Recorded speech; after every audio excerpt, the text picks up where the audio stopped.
Bonjour et bienvenue dans cette aide à la réparation d'un volet roulant de camping-car ou caravane. Quel est le problème? Le volet roulant ne remonte plus, soit totalement, soit en partie. Au mieux, il faut l'aider à remonter, au pire, il est bloqué en position fermée. Cette opération s'adresse à des bricoleurs rigoureux. Elle permet d'éviter l'échange complet du système que ne manquera pas d'effectuer un garagiste. Et bien sûr, elle permet une économie substantielle car ne nécessite aucune pièce de rechange. Les outils à prévoir sont un tournevis cruciforme et un tournevis plat, tous les deux de taille moyenne. Commençons par déposer toutes les tentures qui peuvent empêcher l'accès au mécanisme. D'un véhicule à l'autre, ces dernières peuvent être différentes. Dans mon cas, il m'a fallu déposer les rideaux et une petite étagère. Il faut faire attention au fait que les vis s'insèrent dans l'épaisseur de la cloison, que celle-ci n'est pas épaisse et que donc au remontage, il y a un risque de foirer le pas de vis si l'on force sans précaution. Commencez par déposer les rails latéraux, dévisser la vis qui se trouve au bas de chacun d'eux, puis tirez vers le bas les deux rails l'un après l'autre en les gardant plaqués sur la cloison. Ces rails sont clipsés dans le mécanisme supérieur. Il est probable que vous ayez à tirer assez fort pour les libérer. Lors du remontage, vous ne pourrez pas vous tromper de côté. Il n'y a pas d'attention particulière à ce propos. Notez bien les positions que doivent normalement occuper le voile moustiquaire et le volet occultant. En position ouverte, ils doivent se loger dans les deux échancrures respectives. Sur ma photo, la moustiquaire est en position normale, contrairement au volet occultant, qui est la conséquence du dysfonctionnement. La dépose du mécanisme s'effectue en dévissant les deux seules vis situées à gauche et à droite de l'ensemble.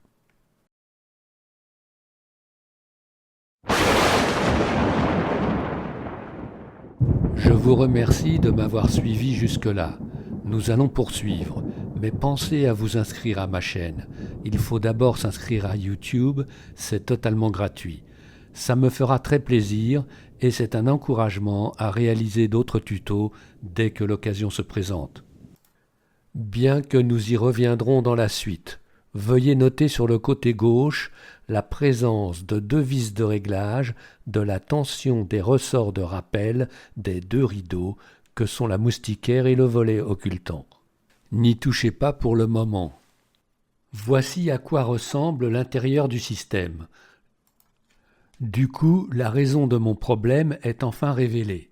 En effet, le lacet en plastique souple qui retient le haut du rideau dans sa gorge s'est déplacé.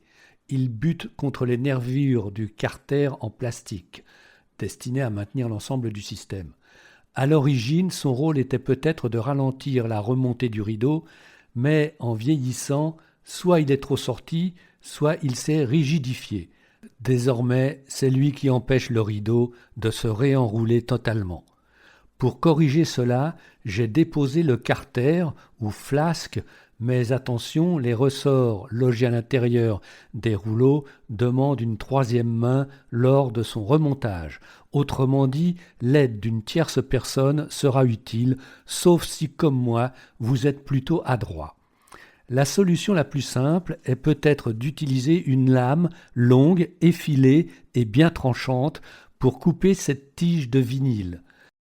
Cela dit, je vais expliquer ma méthode qui consiste à repousser ce lacet dans son logement.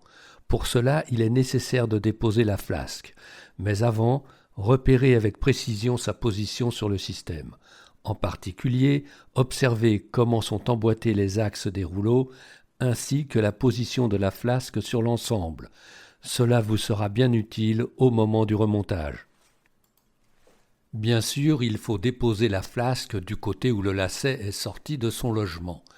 Le remontage sera plus aisé s'il s'agit du côté opposé à celui qui comporte les vis de réglage de la tension du ressort de rappel. Les trois stores qu'il m'a fallu réparer ont tous eu le même problème du même côté. Je vous conseille vivement de maintenir en place les deux rouleaux, soit en utilisant de la bande adhésive, soit en se faisant aider. Vous pouvez alors ôter les 3 petites vis présentées ici. On découvre ainsi les 2 rouleaux associés aux 2 volets, moustiquaires et occultants. Remarquez qu'une de mes 2 mains est utilisée pour les maintenir en place. C'est parce que je n'ai pas utilisé de bande adhésive ni l'aide d'une tierce personne. J'ai donc pris le risque de voir les rouleaux sortir de leurs encoches dans le côté opposé. Il m'a ensuite suffi de réenfiler le lacet de nylon en le repoussant dans sa cannelure avec une pointe ou une allumette. Cette opération étant faite, il faut procéder au remontage de la flasque. C'est la partie la plus délicate. En effet, plusieurs repères doivent se correspondre parfaitement. Je montre sur cette image, à l'aide de couleurs respectives, les repères qui doivent se faire face parfaitement. Les tétons des volets seront mis en place dans leurs échancrures respectives après avoir fixé la flasque.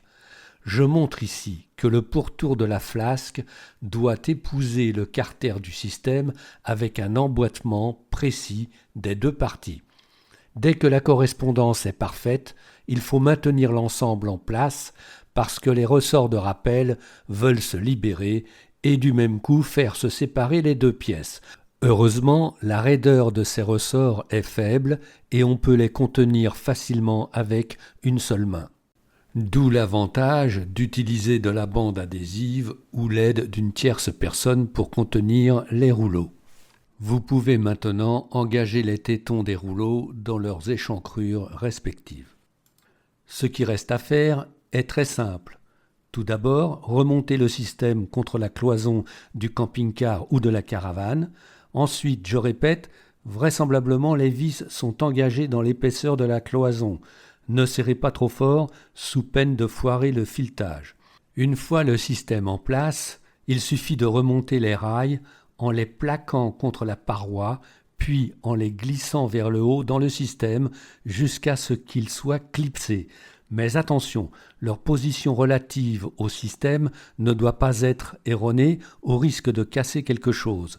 Je montre sur cette figure la mauvaise position puis la bonne avant d'enfiler fermement le rail dans son logement. Vous avez la même difficulté du côté droit. Enfin, il reste à revisser les rails dans leur partie inférieure. Il est possible qu'au cours de cette opération, la tension des ressorts se soit détendue. Les boutons de réglage sont indiqués ici. En les tournant dans le sens horaire, la tension augmente et fait que les rideaux remontent plus rapidement. Sur mon modèle, il n'est pas prévu de les tourner dans le sens inverse, c'est-à-dire anti-horaire.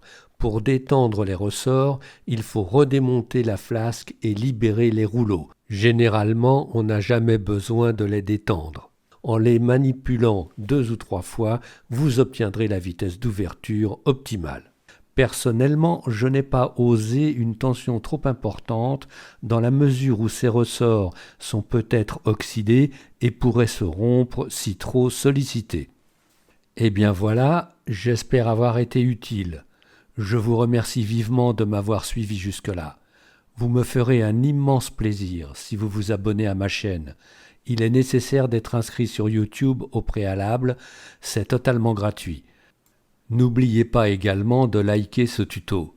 Enfin, les commentaires sont toujours les bienvenus, n'hésitez pas.